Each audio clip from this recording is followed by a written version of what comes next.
Welcome back to the DJ Sessions, where we feature the best DJs, producers, and industry professionals from around the world. I'm your host, Aaron, and right now I'm sitting in the virtual studios in Seattle, Washington, and with none other than Evan Sachs coming all the way in from Bali over in Indonesia by way of Philly. Evan, how's it going this evening? Or morning over there, I should say.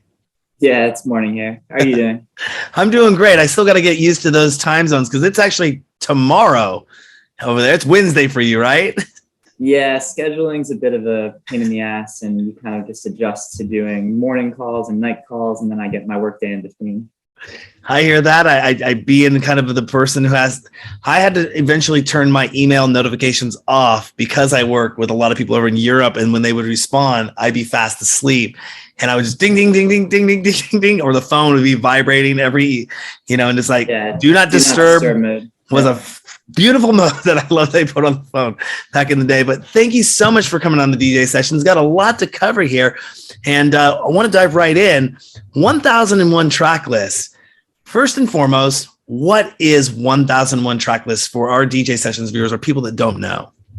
Yep. 1001 Tracklist is a DJ tracklist database. So whenever a DJ plays a big set at a festival or a club, or they post a mix online, or they've got their weekly or monthly radio show, someone from our user community will add the track list to the site. So you can see track by track what they played. And then we also embed SoundCloud, Mixcloud, YouTube, so you can listen to it on your preferred listening medium while you discover what tracks are being played. So it's great for fans for music discovery, but also just kind of as a gold mine of DJ sets that you can listen to. And then we have a track database where all of the tracks are mapped to all the track lists that they're in. So artists actually use our platform to discover all of the track lists that they've been in and all of the DJ support that they've been receiving.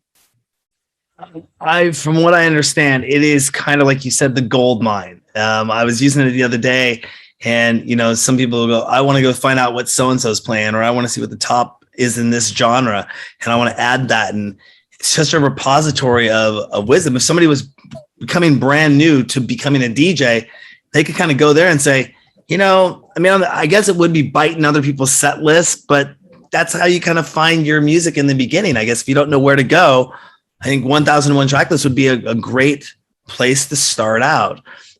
Because you can dive into Beatport, you can dive into Spotify, you can dive into other areas, but what do you know what's hot, what's not? And it's even the type of thing where you can look out for the tracks that are getting a lot of support, the tracks that are really trending and taking off. Or maybe your favorite DJ is someone a bit more underground who's playing tracks that aren't really taking off, but are kind of more like, crate digger type tracks. And you can discover those tracks, and, it can kind of suit whatever you're looking for as a DJ. And was 1001 Tracklist, I know we were talking a little bit pre-show, but you also work with something called Song Stats. And yes. Was Song Stats first and 1001 next, or was it vice versa? So 1001 Tracklist first. 1001 Tracklist was launched by a German software developer named Jan in 2011. Okay. And he was running it actually single-handedly until me and my best friend came along and kind of worked our way into the team and started taking over the business side of things and let him shift into a purely technical role. In 2016, we started building the first version of Song Stats, but it was actually under a different name, and it was envisioned as more of a 1001 Tracklist Pro type dashboard where it would have like really direct integration with 1001 Tracklist where you can kind of take over your artist profile. As we set about building that, we discovered what was out there in the broader music analytics space. And we realized that we had the opportunity to create more of a cross-platform analytics tool to do what we wanted to do, which was to notify you through a mobile app when you've been played by other DJs, but also to notify you when you've been added to major playlists or you're charting, and make it much more expansive. And initially, this platform was actually called 1001 Track Stats because we wanted to kind of capture the strength of the 1001 brand. Ultimately, that led to a little bit of brand confusion, and it wasn't that great of a name. So we relaunched it as Song Stats right at the start of COVID, actually, in April of 2020. And we had also re-architected the platform to be applicable to every genre of music. So Song Stats made more sense as a name at that point. Yeah. And now you said you kind of started this, you worked your way into the company. What was your background before you got involved in this? Were you always in the music industry? Were you just like, what was your background and your partner's background as well? Yeah, it was a windy road for both of us. So we're best friends from university, the University of Virginia. And I was a biomedical engineering and econ double major, and he's an exercise physiology major. We both did our master's there, and then we both started working. He was working as a personal trainer, and I was working in an IT consulting job where I was kind of functioning between software developers and business, which ultimately translated well to what I'm doing now. But I started off really slowly there, and they didn't really give me that much work for the first 6 months. And I was pretty bored and just really wanted something else that I could sink my teeth into. And so initially I tried to form my own new business. I figured I'm working at a tech company. I have access to all these software developers. And I filled a notebook with bad ideas and realized that wasn't my path. So from there, I started reaching out to companies that I was interested in, one of which was 1001 Tracklists, which I had been using since my college days just to use for music discovery myself. And I was always fascinated by the platform because to me, it had so much potential, but there were some weird things about it. For example, there were like dormant social media accounts. The design today is still pretty retro, but back then it was lacking in a lot of ways. And there was just a lot that I felt the platform needed to kind of start to realize its potential. And I sent a pretty harmless email and I got a response from Jan, the creator of the platform. And at that point in time, I didn't realize that it was just him running it by himself because of the way that the website works, because it's so user community driven. And I thought that there was a team kind of doing everything, but what I realized it was him running it, and then this really active user community. And so from there, I built a relationship with him together with Jacob over email and Skype, and I kind of worked on it over time and gave him all of my ideas. He rejected most of them immediately because he didn't have time to do them. And a few months later, he started kind of giving us some responsibility. And about a year after we first made contact with him, he decided that he would kind of really bring us in, have us take over the business side, and have him kind of focus on what he wanted to do, which was just the tech side of things. And I noticed that I wrote this down in my notes: updates, updates, updates. You can go back and look at the update log of 1001 all the way back to 2012. And there's constantly updates coming. Are those updates user suggestions or a working model of something that you sit back and put on the whiteboard and say, we'd like to accomplish this in Q4 2022. We want to have this, this, and this done. But is that user driven by user requests of like, it'd be cool to have this feature, or obviously you're going to know if something's broken because somebody's going to let you know. But is there features that are constantly on the drawing board to move forward to improve the site? Yeah, it's a combination of things. It's definitely very user feedback driven, but we have really different types of users as well, which kind of makes it an interesting balance that we have to strike, because you've got your core user base of like really active contributors to the platform. And in terms of our overall traffic, that's a pretty small component of the people that are adding and editing all the track lists, but they're most critical. Our site can't function without them. And these are people that are just super devoted to dance music, to the community, to each other, to the artists. And their feedback is ultimately the most important. And so that's why for the everyday user, someone new might come to the site and be like, whoa, there's a lot going on here. But there kind of has to be in order for all of the functionality to be able to do what it does. And that's something that we're trying to simplify, kind of the look and feel for someone who's using it as more of like a read-only platform for discovery and for listening. but a lot of the feedback that they're providing in terms of how it can be more useful and a better user experience for them, that's who we're most catering to. Then there's me. I'm like the primary super user of the site, who I do a lot of the admin management myself and kind of keep the lights on. And so a lot of the feedback is from me to make my life more efficient for managing everything. And more we're kind of giving some of the top users the ability to do some of the stuff that I do. And it's now at a point that it's kind of more ready to do that because I've been working out that system for over the course of the last several years to make it smoother. And is there a 1001 Tracklist app in development or on the drawing board, or is that something that it's you've thought of and is not maybe a feasible project, or just wouldn't follow with the model? Or it's certainly an idea that we've thought of. It's an idea that we get. It gets requested a few times a month. It's something that we'd like to do, but it's pretty challenging from like a resource and team standpoint, especially while there's a lot to focus on with the website itself. It's also complicated because on a streaming platform like Spotify or SoundCloud, they host all of the music and they are a streaming platform. We rely on embeds from all of those other sources. So integrating that into a mobile app experience might not be as smooth as people think.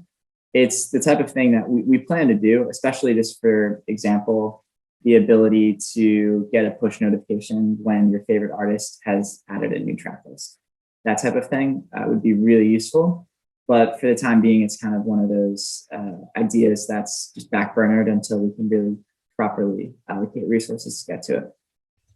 Totally makes sense. After spending about 3.5 months last year building version 3.0 of the DJ Sessions website, to where now I say we have the Ferrari in the garage, and we used to be working with the Yugo or the Hyundai Accord. Nothing wrong with the Hyundais or Honda Accords, but I thought we had a really cool version 2 of the website, but spending a lot of time building deving the site with my team, and then actually launching a mobile app last year and finally getting approved and getting in the Apple Store this year. Just the trial, it's not that easy when you have a lot of moving parts going on, especially when you're working with a kind of custom build. So I can totally understand that. And then hopefully one day we'll see an app out there that'll work. I love apps for the fact that you can do push notifications. That's kind of key for our viewership right now. We can just kind of and let everyone know we're live, and they go, oh, you are. Okay, now we're going to watch, and our numbers go through the roof. Yeah. So one of the things I found that was really useful that I want to keep, I want to subscribe to this or get this in my inbox, and I know I have to wait once a year for it to happen, is a state of dance music.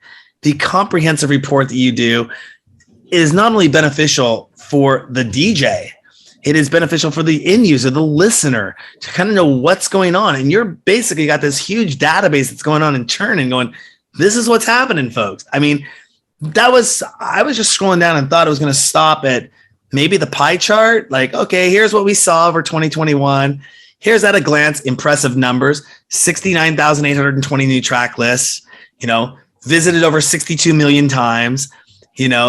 Just even knowing that these 12,658 were live sets, 2,153 were radio shows, and 111,691 new tracks were added, and 6.8 million people using this. These are just phenomenal stats here. And you go to the top genres, and then you get the top tracks, and I'm like, okay. I keep scrolling down, top labels. It's all right there. And do you make that report? And can somebody subscribe to that report and get that sent to their inbox? Just like, obviously they come back and visit the site and see it, but is that a downloadable form, or do you make like a packet or for higher end users or premium users or anything like that to kind of say this report here's the state of the industry? So we actually used to build the report as a PDF, but that is like a massive undertaking each year, and you basically have to like rebuild it from scratch. And so what we did 2 years ago was actually build it as a web page. And so now we can run a lot of the same queries, but just update them for the next calendar year. And that's made our lives a lot easier. And it's also interactive. You can like just more easily use the page to find what you're looking for. There's like a clickable table of contents, that type of thing. And all of the content itself is clickable directly onto the 1001 Tracklist pages. We send an email to our newsletter when we launch that. We have a monthly newsletter. If you go to 1001tracklist.com/subscribe, you can subscribe to it. And you can get it in that way. But we make a pretty big push every year that we've done this. So I think if you're paying attention to us, you'll notice that we're launching the report. We also, we make artworks for pretty much every artist and track and label in the report, because for us, the more that it gets shared, the better. And so we put in an enormous amount of manual labor to make these artworks really sleek, to make them for everyone, and to also provide the artists and labels something that they can celebrate.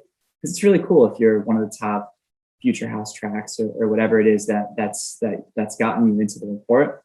And we want to provide people with the means of easily just kind of sharing that and celebrating that with their fans or supporters. Now, I know there's such things called NDAs. I use them all the time myself. And I don't know if you can talk about this or not, but has there ever been talks of you partnering with a company like Pioneer or Denon that somehow would, I know they don't have them yet, but it's been talked about making a wireless CD controller, something like that, that would connect to the internet. And as those track lists are played, or you could bring your Spotify library in or your track list off the cloud in, but then is there anything that would maybe send that data back to 1001 Tracklist so it's in like a real time, here's what's happening? Or is there a device you can plug in on the outside or something that scans tracks? Is there anything like that in the works, or have you heard of anything, or can you not tell me because you'll get shot and I'll get shot? No, I can tell you that it's, and we've thought about that, but it's never been something that we've gone far with because of the way that our platform works and because of the complications around music metadata. So when you've got a DJ set, and this is totally different from other genres of music where they're just playing, at a concert, they're playing their own songs pretty much. Within a DJ set, so much of it is edits, so much of it is unreleased music. Maybe not an edit, but maybe they're just playing a track that they're planning to release 3 months from now. And it's really hard to get a proper, to access a proper database where all of that information can be held.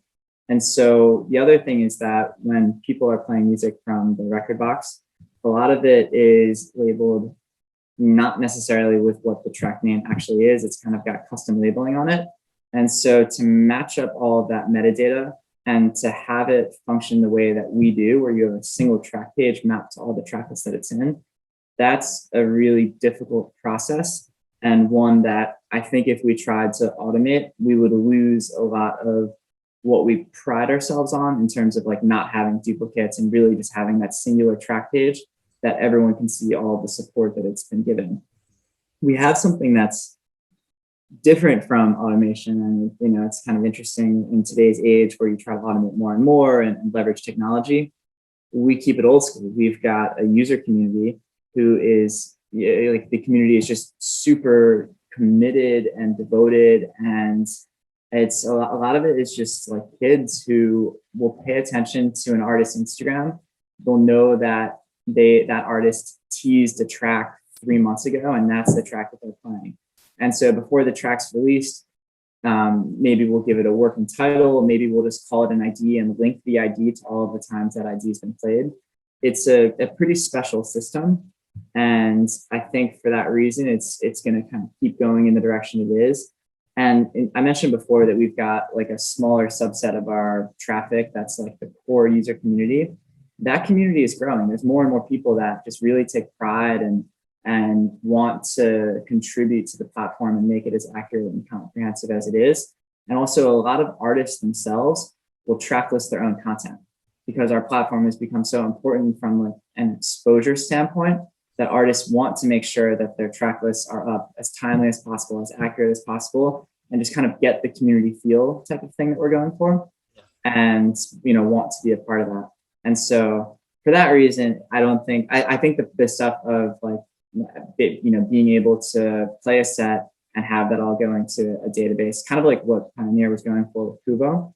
I think that concept is really cool, especially when it gets into the royalty side of it, when there are those implications when it's played at major venues. I want all of that to exist and to grow. And I think that there's also a place for us to keep doing what we're doing, especially because live music is part of what we do, but also just being a home for all of the radio shows and mixes that are added online. That's another, hugely important component. Yeah, I think I was reading something back when we were working on our licensing with ASCAP, that they kind of take a sample of the like top 400 events out there, and they pay all the royalties off those 400 events, but that does nothing for the nightclub events and how many times that's being played in thousands of nightclubs around the world. And these bars are making money, and while they may pay their blanket licenses, and they're supposed to be submitting their track lists of what everyone's playing so those royalties can be paid out, that really never gets done. Ever gets done. Yeah, it is. It's an imperfect system. There's a lot of people working on it through a variety of different organizations and companies, and it's the type of thing that I think will get fixed at some point. But I think it's really going to need like a big player to really back something, and people to really get on board for there to be change that's like, really widespread around the world, because it's so, everyone is doing it differently. Some people aren't doing it at all, and there's a lot of room for improvement in the system. Maybe that guy, his last name is like Musk or something, Elon or Elon, whatever. You just think I bought Twitter. Maybe he'll come up with something. I don't know. Maybe he'll remove the sync button from Pioneer DJ gear. I don't know. He's a techno guy himself, so maybe. Yeah, maybe. So looking at the top genres of 2021, I saw obviously tech house 22%, dance 18%, and house 15%. I'm a house head. Love house. Not that I love everything else out there. Trance follows right up in the top 4 there. Does that shift over the years? Have you been able to see trends over the years come and go? And does that shift from year to year, or is it constantly kind of like if you could put it on a chart wave or map it and watch it move like up and down, or some animated graph of saying, the pie chart moving, does it shift that much? Has there ever been a huge industry jump of like 20 points in one direction or the other, or does it kind of stay kind of the same? I think it's more on like 3 to 5 year timelines to see like a notable shift, and then maybe more on the decade scale is when you see like pretty significant shifts. I mean, and it's what you expect. It's, you had the huge like EDM craze 10 years ago, as well as like progressive house / big room, because it's not really progressive house. That was huge then. Lately, I mean, as you can see in our data, like tech house is just taking off, and you see that on Beatport, you see that at festivals, you see that everywhere. I think what's coming next, and you can see it as well with like Hardwell playing a techno set to close Ultra. The techno has been like going up more and more and becoming more mainstream. You kind of have this like big warehousey, big room techno sound. I think that's going to continue more and more, especially while you've also got like the melodic techno stuff really taking off. And so I think that's kind of the next thing to look out for. I think tech house is going to remain big for a while. Maybe the growth there will slow though, and it's not just going to kind of keep ascending. But you're at this point where, especially within the American crowd, everything is kind of maturing a bit, because Europe was so far ahead of the States when it came to dance music. And then you've got the festivals and EDM, the big room sound is really taking off, and then maturing or kind of being like phased out a bit. And now you've got communities that are into all these different sounds, and even like hardstyle and trance, like they keep on going. There's huge communities within them that aren't going anywhere. And I'm not sure if those communities are really going to like grow to the point that they're going to take over other sounds, but they're not going anywhere. Absolutely. And something I saw that was really it's kind of an initiative project on the 1001 Tracklist site was you have something that you've launched called the Future of Dance. And I'm going to let you tell our DJ Sessions viewers about this because I am a huge proponent of this initiative. I believe in it so strongly. I believed in it. I've been believing in it for a very long time. Was trying to reach out a long time ago. I'll fill in what I've gone through with it, but I want to hear what the Future of Dance is and what you're doing there. Yeah, to tell you the story of the Future of Dance, first I need to tell you the story of the top 101 producers, because it's something, the need for the Future of Dance is something that we've seen, but it's really accentuated by the top 101 producers every year. So the top 101 producers we started several years ago. We wanted to create an entirely data-driven ranking that showcases the artists whose tracks are being most played by other artists. Because with some of the other rankings out there that are maybe fan voted or can be swayed in a certain way, we wanted to do something that isn't that. We didn't want to put it out there and be like, this is the rankings, like you need to see this DJ as the top 5 DJ. That's not what we're doing. We're putting out there a ranking of just that illustrates what our data is saying. And it's pretty cool because a lot of the artists that are in there before they maybe have like significant social presence or have really taken off, but they're getting played by other DJs, and giving them a spotlight is something that we've always been most proud of. Now, over the years, I think especially as people open their eyes a bit more to what's happening in the industry, it's just becoming clear that the top 101 producers, unfortunately, are filled with mostly white men. That's not really on us though, because we're not picking these artists. We're showing what's happening in the industry.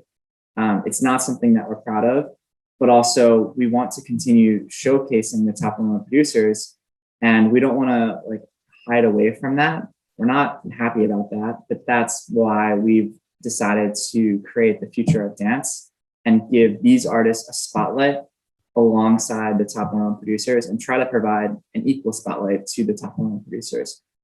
And so it was especially an issue for us in 2020 when we did the top 101 and we're receiving all this backlash, negative feedback, like fuck you guys, and people, what is this, people that don't understand the rankings, they take a look at it and they just judge us and that type of thing. And this year we really pushed the idea that these rankings are not going to have, they're going to have very few women or people of color in it. And this is an industry-wide problem. And here are the steps that we're going to take. In general, when it comes to the artists that we're pushing on our socials, we're really pushing to spotlight women and people of color and to try to do our part, not just to focus on Swedish House Mafia and Martin Garrix and stuff. And that content's going to take off, but we're really trying to show more than just that and really give people a taste of the artists that are out there that deserve attention. With the Future of Dance, the 60 artists that we picked and showcased along the top 101 producers, it was really well received. And also the top 101 producers were really well received. And it was honestly an idea that we were wondering, should we even do the top 101 producers? Because for us, it's our business and it's super personal, and receiving tons of negative feedback, you don't feel good doing that. This year, with everything being really well received, it's really shown us that we're doing the right thing, that it's the type of thing that these artists are benefiting from, it just being receiving the spotlight. And it's something that we're really proud to continue and see how much we can elevate both the top 101 producers and the Future of Dance. And we have some pretty big plans in the works that I can't say much about at this time, but this year we're really hoping to take the next step with the concept. I really like what you're talking about, that the whole program Future of Dance, because it was years ago that I was in my local community and I was talking with DJs about noticing the same kind of trend that you see on 1001, a lot of white male DJs. And, there might be some POC and maybe some females in there. And one of the things I wanted to do for my streaming show was to start saying, I want to have an all female DJ show and at least get them some more exposure. At least do it like once a month and just give them a chance to really be an all women, all LGBTQ, whatever it is, show, to open that up a little bit more. Cause that's all I saw who was applying or was out there, even though I was in the scene and knocked on all the doors. And I got some backlash in the community for that. And it was like, wait a second, you understand what the ratio is here? Do you understand why I'm trying to do this? And so I kind of tabled the idea because of the backlash I was getting. And it was 2017, I came across a movie called Amplify Her. I don't know if you've heard about it or not, but it was really an awesome movie that was premiered at why did I just went to screen share? I don't know what happened there. Did that screen share with you or what? No, looks good for me. Awesome. Well, there you go. That's the benefits of doing a live show. Amplify Her. And basically, it was a film that they released at a small festival I was at.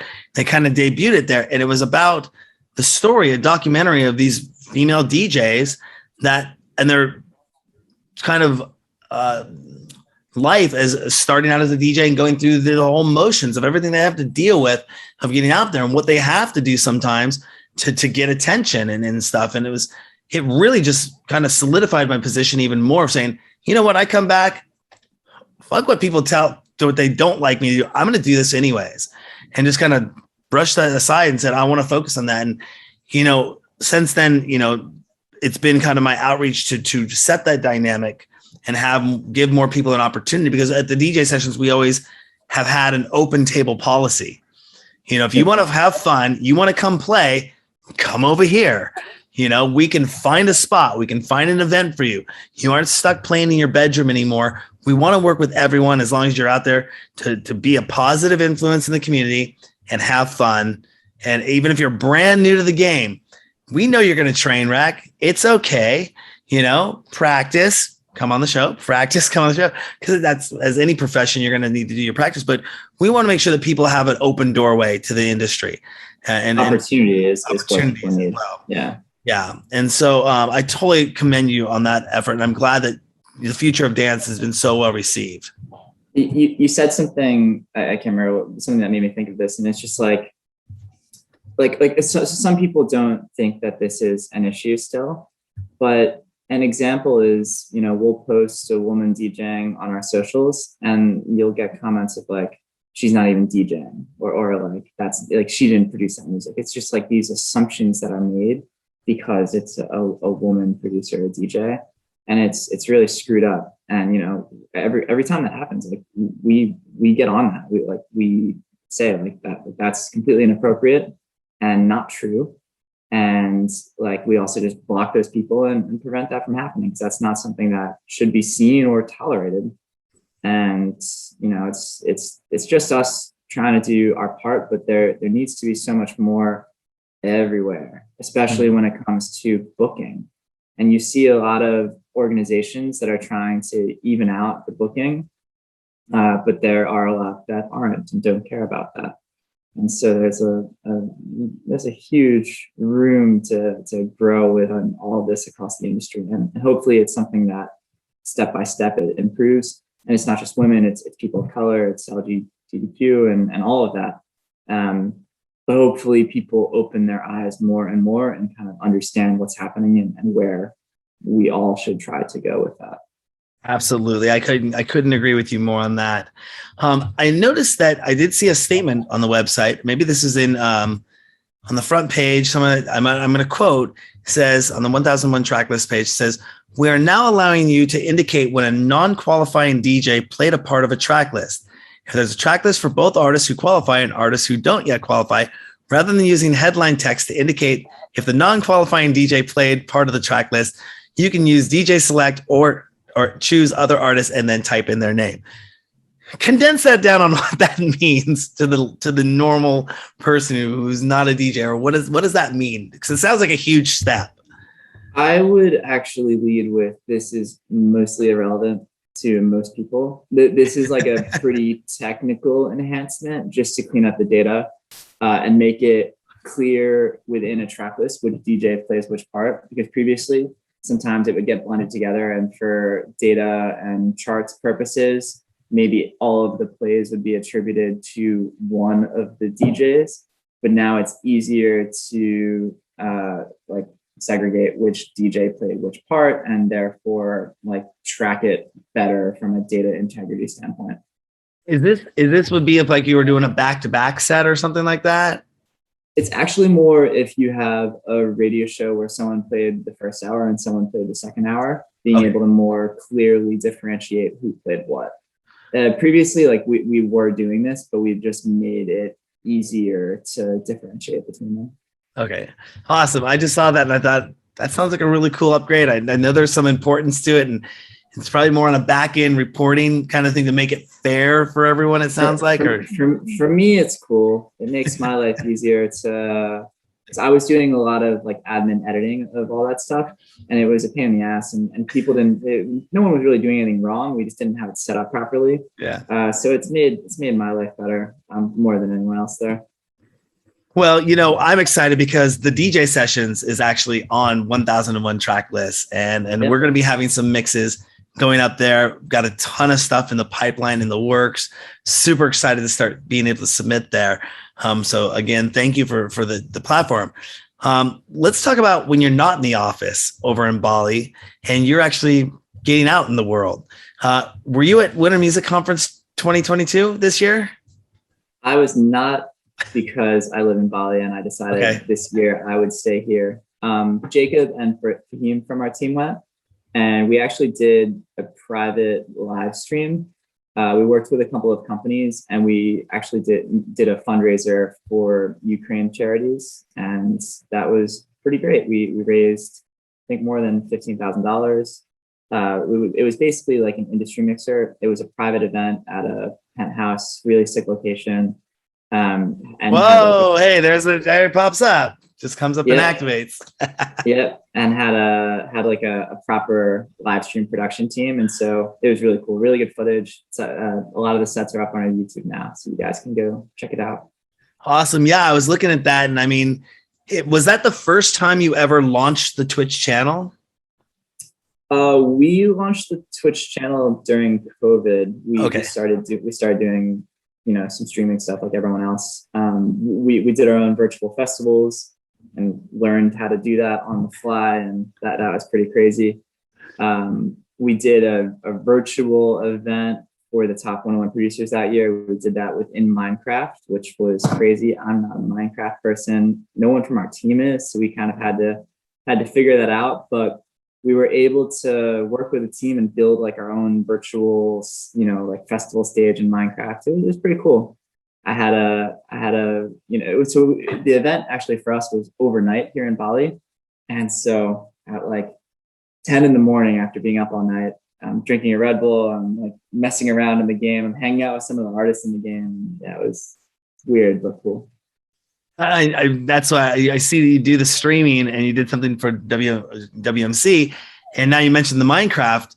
Is there anything else planned in the VR realm? And the reason why I ask this is we just launched our first versions of our VR nightclubs in Altspace, and we're super excited to start getting our content up in there. There's a lot of projects we have on the back end, and this is a huge one that we're looking to bust out here soon, and then kind of obviously franchise out into the other platforms and bring our live streams in there. So whatever flavor you like to be in is doing something. And we can see everything, not just from being just live streams in there, doing launch parties, release parties, artist meet and greets in virtual reality, private events. And, I've been, ever since I got my Oculus last year, I think it was a few months in, I'm like, wow, what couldn't I build a nightclub in here? And then we could have basically take the website that I built last year and move it into a virtual reality, a VR environment. And we're also looking at the future of AR as well when we do our events and how that's going to come into play. The technology, the physical product isn't really there yet for AR, but for VR, it's coming out the gate. And I tell everyone, 12 years ago when I was live streaming, everyone's like, who's going to want to watch a DJ show? I mean, all the way up until from 2009 to almost to literally 2020, I'd say, oh yeah, we do a live streaming DJ show on Twitch. And people would say, what's Twitch? And then they'd say, why would I want to watch a DJ live on the computer? I go, did you ever listen to the radio? Have you ever listened to a CD, or do you listen to tracks off Spotify or Pandora or any of these other mediums? You're listening to a show right there. So it's relative. And then all of a sudden, 2020, this massive jump of online stuff happens because, you know, everything's shut down. And then people are hitting me up and I'm fielding 150 phone calls in the first few months going, how do I get around licensing? How do I do this? And what kind of camera do I buy? And I'm like, you know, why don't you just come and work with me and we can do all this, you know, because I got all the gear and everything. But I love seeing that explosion because the conversation now turned to people understanding what Twitch was, people accepting the online live streaming DJ as a medium, have something to watch, to take on the go, you know, and take with them and all that fun stuff. So it's interesting to hear that you've been doing something in the Minecraft world. That was awesome. And I'd love to partner with you guys in the future. We can talk off after the interview and then maybe put something together in our VR nightclubs and stuff like that. But is that something that you think 1001 has an avenue in, is live streaming and putting together these events? Is that something that's always been in the model, or is that something that's kind of new that you just started doing? It's something that's new within the last few years, but it's something that we want to do. And it's an area that we want to grow more and more, but not also, we don't want to do, you know, events every month. We want to be really selective and do kind of our own stuff and really get behind it. I think for us, we're the type of people that really appreciate the live setting. And so what we want to do is just elevate the events that we're doing more and more in terms of the, you know, the location, the venue, all that type of thing. And then have like a really good live stream production of that. And I think for me as a person, and for Jacob as well, showing actual people in an actual club or place, like having fun like that for us is the way that's who we are as people, and that's kind of what the brand is going to be. I have an appreciation for all of the VR and AR stuff. I think there's such cool stuff happening within that space, but I think that's a space that for the time being, we're personally and as a business less focused on, but we focus on doing more with the live events and translating like what we have as an online community into a place where the community can go and be in person and attend these events. And so we actually had a bunch of users at the Miami event. We've always had a bunch of users at our ADE events. And that's something that's really cool to actually like put a face to the name and meet these people, and also see them, you know, enjoying and dancing and that type of thing. I'm glad you brought up ADE. I'm going to touch base on that, but that's where we're really looking forward to when it comes to the augmented reality. And once these devices start being put into place and you can start using them at a live event, and you're at a live event and you can switch, and all of a sudden the ceiling turns into the Milky Way galaxy, where you got like little creatures running around that you can maybe like feed them and they'll interact with you in the crowd while you're wearing this, and the DJ's playing, or they're jumping up on stage, and you could switch, or even just switch stage layouts for the DJ's stage performance and have different videos or a different thing going with it. Or it's just everyone's watching that stage performance with an augmented experience. You know, instead of having to do all the video mapping that's done, you could come in and augment the stage. And then it's like, whoa, this is totally mind blowing. Like this. And we do what's called silent disco, silent concert events. So something we're interested in doing is, you know, being able to we have the ability to do 7 stages. Everyone else in the world has the ability to do 3 stages. We can do 7 DJs playing side by side. So I could go turn on the blue channel, and you're going to see the blue channel experience, the red channel, the green channel, the orange channel, whatever channel you're on, you'll be able to see that augmented reality experience and make it very unique for that end user in that live setting, you know, and that's where XR comes over, the crossover, virtual reality, augmented reality. It's going to be some crazy stuff. But you mentioned a few moments ago, ADE. We are so excited because this year will be our first year at the DJ sessions going to ADE, our first music conference. I could have tried to push for Winter Music Conference this year. I was just like, do I drop a dime on it? No. And then I was looking to go and set it up for Sonar, and I forgot IMS was in there. But our sights are set on setting everything up to go to ADE. And you mentioned you have a presence there, or you're there. Have you been there every year? Yeah, we've been there every year for the last several years, pretty much since I joined the company. We had been going, and our focus has changed each year. I think initially when we went for the first time, so it was interesting joining 1001 Tracklist because I joined this thing that already existed that everyone already knew about, and people were really intrigued to meet the people behind it. Even though I was pretty new to it, they were like, whoa, I want to have a meeting with these guys. And that was cool. We also wanted to have a meeting with everyone. And we would run around the city. We didn't really have like a set location. So we'd be like, yeah, we'll come to you. And it was total madness for us. And then as we grew and got more comfortable in our roles and got to know people better, we've just gotten more and more selective over time, and especially now. And we've got people that are so accustomed to meeting online, on Zoom, Google Meet, whatever. Like there's so many meetings that can just be done there. And I'm much more trying to meet important people that I've never met before, people that are like important to us in areas that we want to grow, or meet with people that I know already and maybe just want to kind of hang out with people that I'm friendly with, or get to know someone better and really kind of have that personal connection with them. And so I take way fewer meetings than I used to. And also we've started doing our event there this year. And we do our event, which is a celebration of the top 101 producers. We get as many of them as we can to perform special sets. We also get some other special guest artists. And it's also an event that attracts a lot of people in the industry. And that's where we really try to like meet with people and just, you know, there's only so many people that we can talk to and actually have a proper conversation with during the event. But for us, we take a lot of enjoyment out of kind of providing this networking opportunity for people, a place where people can just kind of like comfortably hang out and then enjoy some music. And yeah, it's always a really good atmosphere, especially now that we've increased the size of the club and it can fit more people and people aren't like totally packed in. But it's a pretty cool thing that we've been doing, and it's something that will continue to grow this year. Will that mimic the WMC experience of doing an online live stream, or is it just going to be not live streamed, or will it be recorded? Yeah, it'll have a live stream. It will be different in that it won't be sunny weather outside on a rooftop. It will be indoors in a club. But yeah, we always want to do the live stream when we can to kind of provide the at-home listening experience. That's something that's really important to us, just, you know, with the type of platform that we are. Well, I think one thing that I took away, a big piece of advice, and I'm hoping I don't fall into that same run around like a chicken with my head cut off. You know, we do have a set Airbnb. It's really close to the location. We're planning to do kind of similar, touch base with everyone. If you're in town, come by. We'd like to do interviews, wine and dine, get to know you, hang out. But I definitely want to visit what you got going on there and hook up when we're over there. Speaking of the difference, you had mentioned this a little earlier, is seeing the rise of the US electronic music scene and how that's varied from the European music scene. Which scene do you find more appealing? European. Yeah, like, and why? No hesitation. For me, the crowds are better. The crowds are more mature.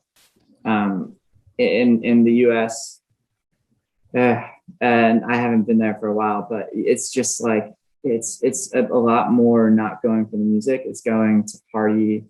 It's phones. It's people that are going to try to hook up with people, and you know, just like it's more out of control and less like engaged with the music. And you've got the fan clacking thing, which I really hate because it's always offbeat and it drives me totally insane. The what cracking thing? The fan clacking. Oh, the fan clacking. Yeah, the fan. Okay, yeah, I know what you're talking about. Yeah, I've seen that around. Drives me nuts. When I go in Europe, it's so much more mature, and it's so much more engaged in the music, and you know, just like a more comfortable crowd, less pushy. So from like a going out standpoint, yeah, without a doubt, I think the US can get there, but yeah, the current state of things is just dance music has been around in Europe and grew so much differently and more organically than like in the US, where you just had the EDM and the festivals, and you know, that's how I got engaged in all of it. But what do I enjoy more? Definitely Europe. Yeah.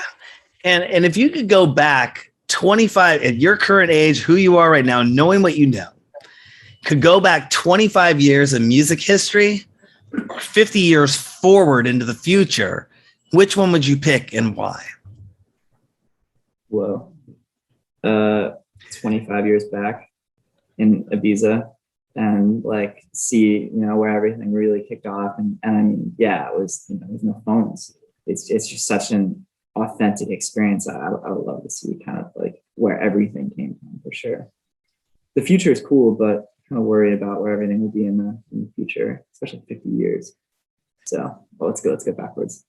I was talking to somebody not too long ago, and they mentioned I really haven't been out of the States, let alone really out of my area here. I've been to nightclub in my entire life. But what blew my mind, last year, birthday, I went to New York City for the first time. I went to a club called the Brooklyn Mirage.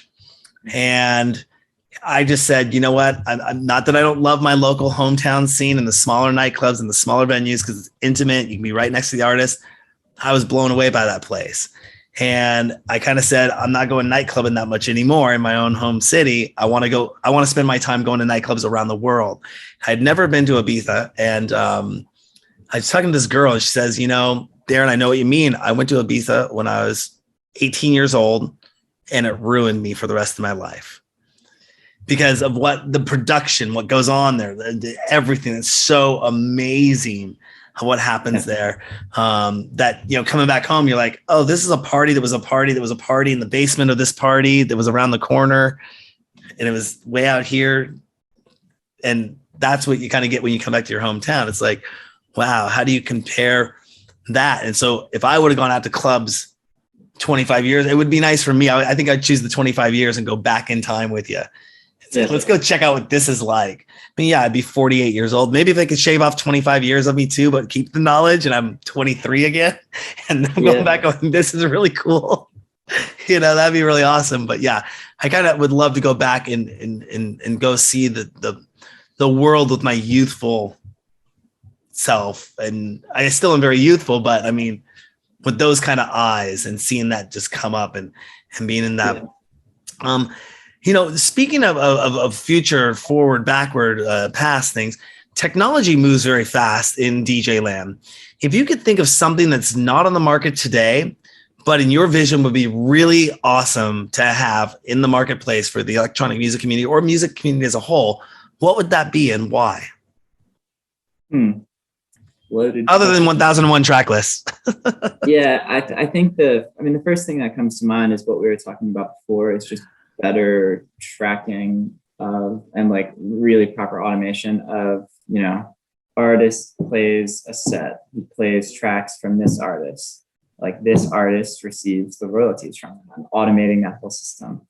And it's something that at the moment is pretty far-fetched, but it's pretty important, and important to me as well, that the artists, get what they deserve. And it's tough as an artist right now. I mean, if you're releasing on a label, you barely get a cut of your streaming revenue. Even if you're streaming significant amounts, it's still not going to really, it's difficult to make a living off that.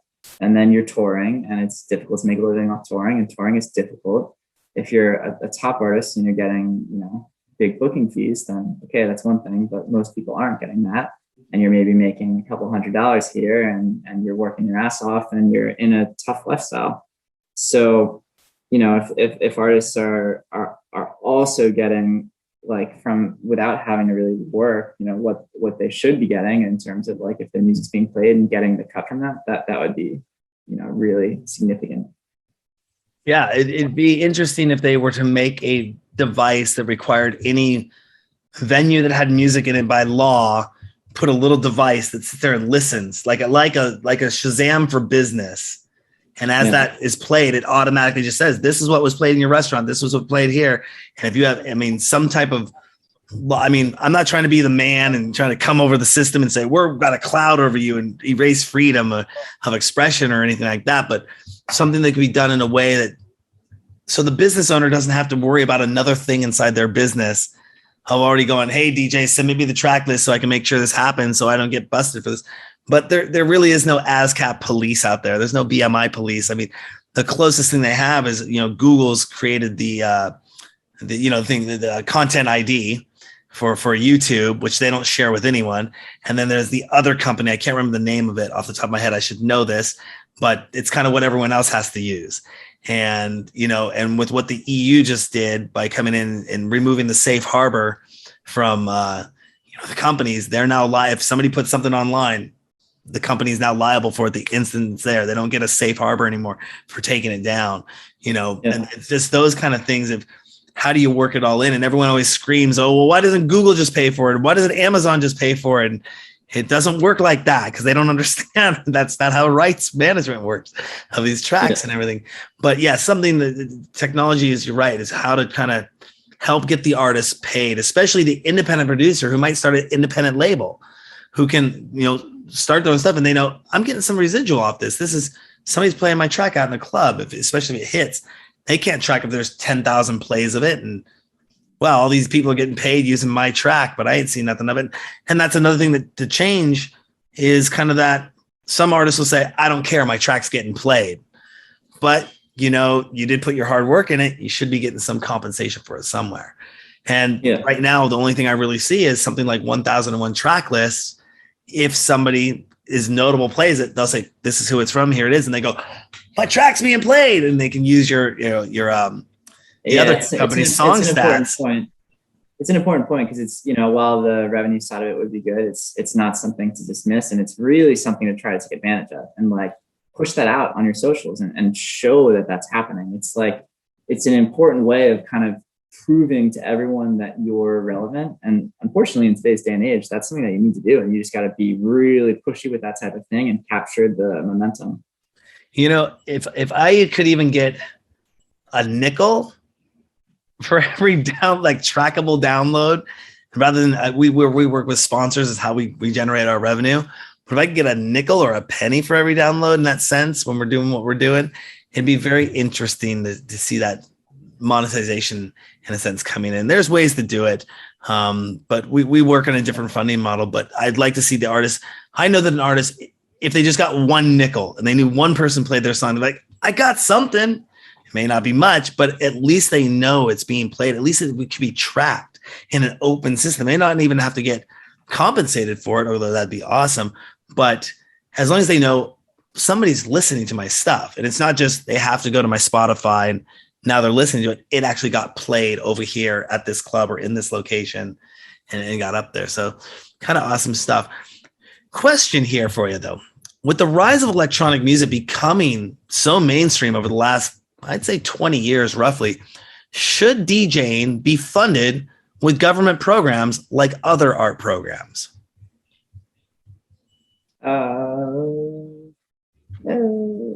Not sure I know the answer to that. I it's not something I've thought of, so I'm just kind of thinking on the go.